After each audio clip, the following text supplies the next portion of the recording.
ابو سفیان شام سے ایک قافلہ جس میں 50,000 سونے کے سکے اور ہر قسم کا مال موجود تھا لے کر مکہ جا رہا تھا، لیکن درمیان میں ایک بہت بڑا مسئلہ تھا۔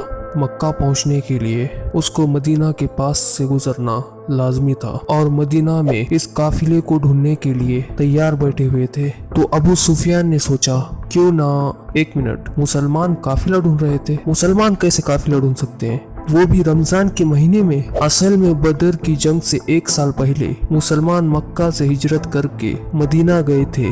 وہ اپنے ساتھ کچھ بھی لے کر نہیں گئے تھے سوائے ان کپڑوں کے جو انہوں نے پہنے ہوئے تھے۔ مکہ والوں نے ان کو غصہ دلانے کے لیے ان کے ساری چیزیں، زمین، گھر سب بیچ دیے، اور یہ وہ قافلہ تھا جس میں بہت سارا سامان وہ تھا مکہ کے مسلمانوں سے لوٹا گیا تھا۔ مسلمان لوٹ نہیں رہے تھے بلکہ اپنے لوٹے ہوئے سامان کا بدلہ لے رہے تھے۔ تو ابو سفیان اس قافلے کا ہیڈ اس ٹینشن میں تھا، اگر وہ اس راستے سے گیا تو مسلمان تو اس کو چھوڑیں گے نہیں۔ اس نے اپنا راستہ بدلا اور مکہ ایک خط بھجوایا۔ مکہ والے فل اسپیڈ قافلے کے مدد کے لیے پہنچے۔ تو وہ بندہ جیسے ہی مکہ پہنچا اس نے کعبہ کے پاس جا کر اپنے اونٹ کے کان اور ناک کاٹ دیے اور اپنے کپڑے پھاڑ کر زور زور سے مدد کے لیے چیخنے لگا۔ یہ اس زمانے میں ان کا ایمرجنسی دکھانے کا ایک طریقہ تھا۔ مسلمان فوج آلریڈی قافلے کو روکنے کے لیے نکل چکے تھے۔ ابو جہل نے اس قاصد سے پوچھا کتنے آدمی تھے؟ اس قاصد نے کہا کچھ 313 لوگ ہوں گے۔ ابو جہل نے کہا ہم 1000 لوگ لے کے جائیں گے۔ پھر اس نے پوچھا مسلمان کے قافلے میں کتنے گھوڑے ہوں گے؟ اس نے کہا کچھ We'll bring 170. ابو سفیان کا قافلہ مین راستے کو چھوڑ کر کسی اور راستے سے نکل چکا تھا۔ اب لڑائی کرنے کی کوئی ضرورت نہیں تھی کیونکہ قافلہ تو بچ گیا۔ The caravan is safe. So there is no need to fight. Not fight. لیکن ابو جہل نے کہا اگر اب قافلہ بچ بھی جائے ہم ان مسلمانوں کو نہیں چھوڑیں گے کیونکہ ان کے ایک ایک بندے کو مارنے کے لیے ہمارے پاس 3 لوگ موجود ہیں۔ We finish them tomorrow. We fight. محمد صلی اللہ علیہ وسلم نے اپنے فوج کو بدر کے پاس پہلے کنویں کے پاس جا کر پڑاؤ ڈالنے کا حکم دیا۔ تو ایک صحابی نے آ کے پوچھا یا رسول اللہ، یہ جگہ آپ نے اللہ کے کہنے پہ چوز کی ہے یا مشورے سے؟ تو آپ صلی اللہ علیہ وسلم نے کہا کہ یہ تو مشورے سے چوز کی گئی ہے۔ تو اس نے کہا اگر ہم آگے جا کر پڑاؤ ڈالیں تو وہاں پانی بھی زیادہ ہے تو ہم دشمنوں کو ان کنووں پہ قبضہ کرنے سے بھی روک سکیں گے۔ آپ صلی اللہ علیہ وسلم کو اس کا مشورہ بہت پسند آیا اور پوری فوج آدھی رات کو اس جگہ سے اس جگہ پر آ پہنچی۔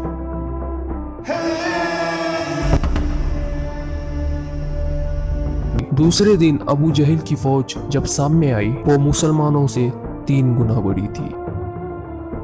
اتبا ویری ریچ بزنس مین اپنے بھائی اور بیٹے کے ساتھ سامنے آیا اور مسلمانوں کو چیلنج کیا کیا کوئی ہے جو ہم سے آ کر لڑائی کر سکے؟ مدینہ کے 3 انصاری ان سے لڑنے کے لیے سامنے آئے۔ تو اتبا نے کہا یہ کون ہے؟ تو اتبا نے کہا ہمیں اپنے بھائیوں کے سر کاٹنے ہیں جنہوں نے اپنے باپ داداؤں کے ساتھ بغاوت کی ہے۔ حضرت حمزہ، حضرت عبیدہ اور حضرت علی رضی اللہ تعالیٰ عنہ سامنے آئے اور لڑائی شروع ہوئی۔ حضرت عبیدہ زخمی ہوئے لیکن اتبا، اس کا بھائی، اس کا باپ تینوں زخمی ہوئے۔ اتبا کا بیٹا حذیفہ جو کہ مسلمانوں کی فوج میں تھا اس کے سامنے ہی اس کے بھائی، باپ اور چاچا کو مارا گیا لیکن وہ مسلمانوں کی فوج میں ہی رہا۔